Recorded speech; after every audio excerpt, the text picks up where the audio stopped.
Vida adulta, você sabe que você não faz o que você quer.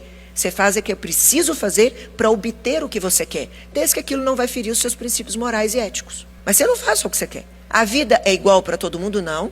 A vida é justa? Também não. Isso é um fato, não adianta. Mas é a sua vida. Você vai ter que jogar o jogo dela, na condição que você tem, tentando melhorar essa condição todos os dias. Esse é seu papel, porque a vida é sua.